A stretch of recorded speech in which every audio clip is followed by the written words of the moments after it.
Hey everyone, it's Daniel Brother Barbaris. In this next video, we'll be setting up our boundaries and user and system discovery. So let's go to administration here. We're going to expand security. We're going to click, then right click on administrative users, add a user or group. We're going to add our CM admins here. Check names, click OK, add. We're going to add full administrator. And then all instances of the objects that are related to the assigned security roles. Click OK. And there we go. Okay. Now we're going to go up here to hierarchy configuration. We're going to go to discovery methods. And we're going to right click on Active Directory Forest Discovery properties. We'll click Enable Active Directory Forest Discovery. One day. Okay. Click Apply. And yes. Now we're going to go to System Discovery, right click, Properties, we'll enable it, click Add here, Browse, we're going to go to Domain Controllers first, click OK, OK, and now we're going to click Add again, Browse, and we'll click on our Lab OU. Click OK and OK. We'll go to the Polling Schedule tab, click on Schedule, and 1 day. OK. Apply, yes, and OK.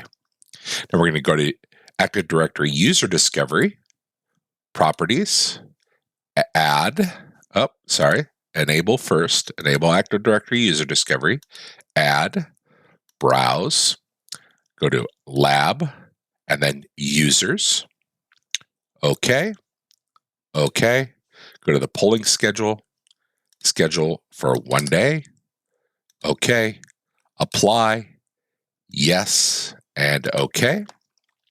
Now we're going to go here to boundaries.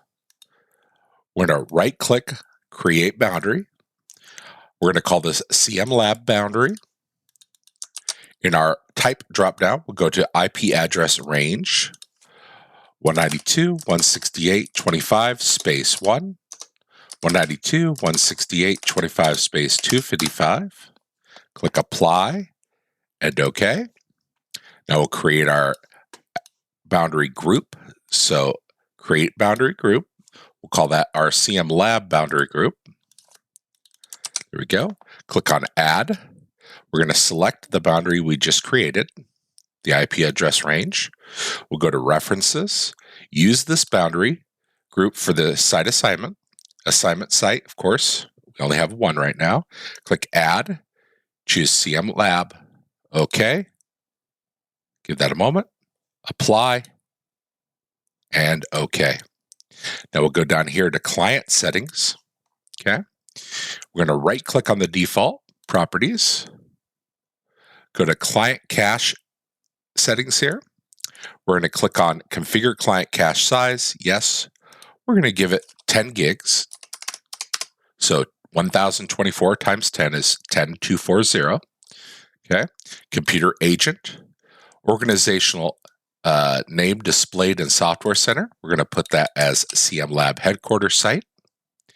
Under remote tools, we'll click on configure settings, enable remote control on client computers for the domain.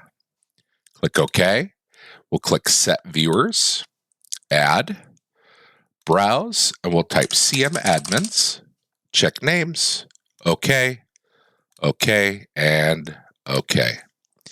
Now we'll go down here to Software Center.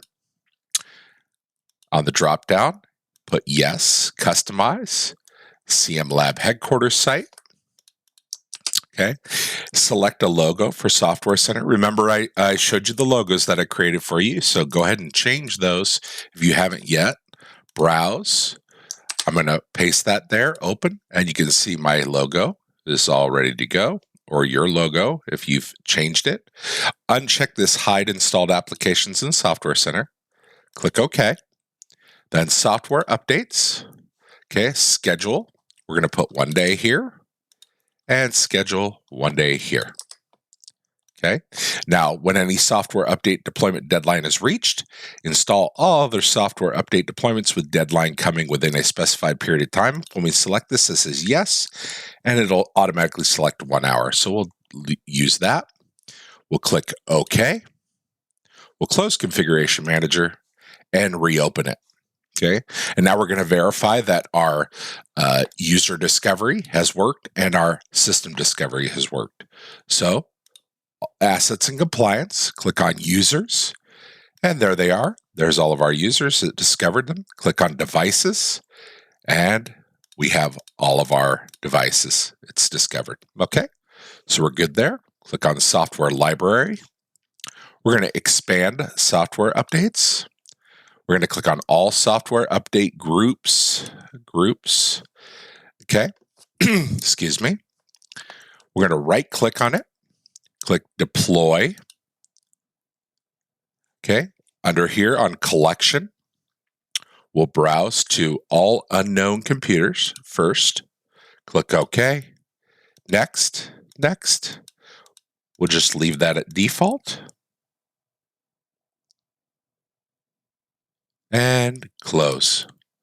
Okay, so now we've deployed all of our software updates for when we deploy unknown computers for OSD. Okay, so that's it for video 20. Very simple, and we'll see you in the next.